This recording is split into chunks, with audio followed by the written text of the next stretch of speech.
श्रीमती रोहिणी आचार्य का नामांकन वहाँ के रिटर्निंग ऑफिसर ने,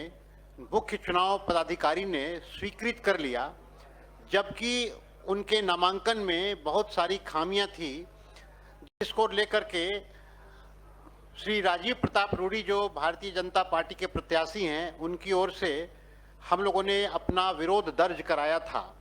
कि उनका नामांकन स्वीकृत होने लायक नहीं है। लेकिन चूंकि हमारे उस विरोध को खारिज किया गया वहाँ के रिटर्निंग ऑफिसर के द्वारा, इसलिए हम लोगों ने अब हाईकोर्ट का रुख किया है और हम लोगों ने रिट याचिका पटना हाईकोर्ट में दाखिल की है। आपको बताऊं कि आम तौर पर रिट याचिका चुनाव संबंधी मामलों में कम दाखिल होती है, लेकिन ये एक ऐसा मामला सामने आया है जिसमें कि हमने ये रिट याचिका इसलिए दाखिल की है कि श्रीमती रोहिणी आचार्य के नामांकन पत्र पर लोक प्रतिनिधित्व अधिनियम के अंतर्गत जो वहाँ के रिटर्निंग ऑफिसर हैं उनको एक जांच करनी थी। ये लोक प्रतिनिधित्व अधिनियम की धारा 36(2) के अंतर्गत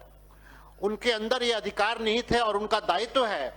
कि अगर कोई भी नामांकन किसी प्रत्याशी के द्वारा दाखिल किया जाता है तो उसकी वो जांच करें, एक ब्रीफ समरी जांच करने के बाद अपना निर्णय लें। और उसमें हम लोगों ने श्रीमती रोहिणी आचार्य के खिलाफ यह कहा था कि श्रीमती रोहिणी आचार्य ये सर्वविदित है कि 7 वर्षों से अधिक से विदेश में रहती हैं, लगातार रहती हैं विदेश में, ये नहीं कि आती जाती रहती हैं, मगर विदेश में रहती हैं। उनका पासपोर्ट का स्टेटस क्या है, इस बारे में और अपने घर के बारे में, अपना रेजिडेंशियल हाउस के बारे में उन्होंने कोई जानकारी उसमें नहीं दी थी, सारे तथ्यों को छिपाया था। तो इस वजह से हम लोगों ने जो अपना ऑब्जेक्शन दिया था, प्रोटेस्ट दिया था, विरोध दायर किया था, उसमें हमने लिखा था कि इसकी जांच कराई जाए कि वो आज भारत की नागरिक हैं या नहीं हैं। अगर वो भारत की नागरिक नहीं है या भारत की नागरिक होने के बावजूद भी उन्होंने किसी विदेश, किसी अन्य राष्ट्र के लिए अपनी निष्ठा रख दी है, तो जब तक इसकी जांच नहीं होती है तब तक वो चुनाव लड़ने के लिए अयोग्य है। इस संदर्भ में मैं आपका ध्यान दिलाऊंगा कि भारत के संविधान के अनुच्छेद 84 और अनुच्छेद 102 में स्पष्टतया ये प्रावधान किया हुआ है कि जो व्यक्ति जिसकी निष्ठा भारत के साथ नहीं है या जो भारत के नागरिक होने के बाद उसने किसी दूसरे देश की नागरिकता ग्रहण कर ली है, तो वो चुनाव लड़ने के लिए अयोग्य है। ये एक बड़ा ही बेसिक प्रश्न था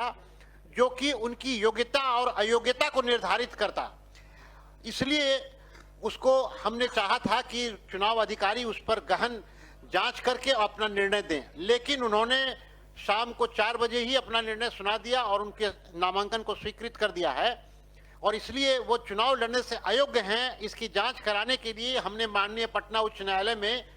अपनी रिट की याचिका दायर की है और उसकी सुनवाई के लिए हम लोगों ने कोर्ट को रिक्वेस्ट किया है कि आज से कल तक में उसकी सुनवाई कर ली जाए या विशेष सुनवाई कर ली जाए। और अगर सुनवाई होती है तो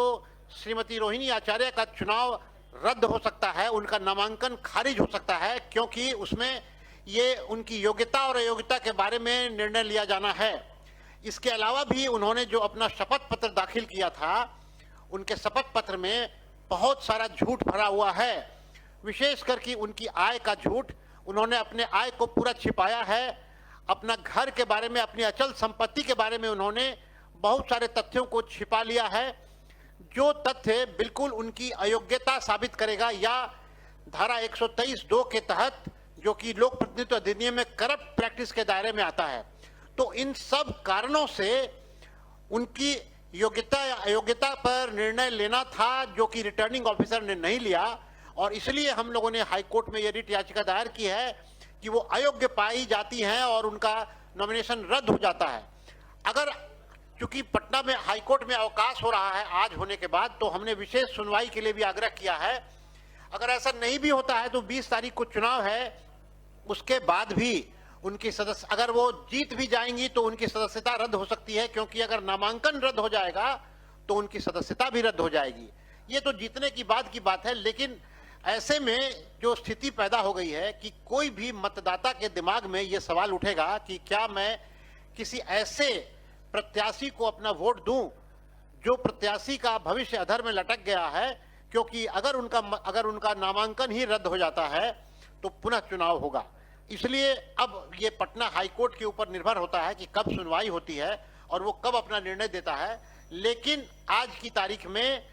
श्रीमती रोहिणी आचार्य, जो कि राष्ट्रीय जनता दल की प्रत्याशी हैं,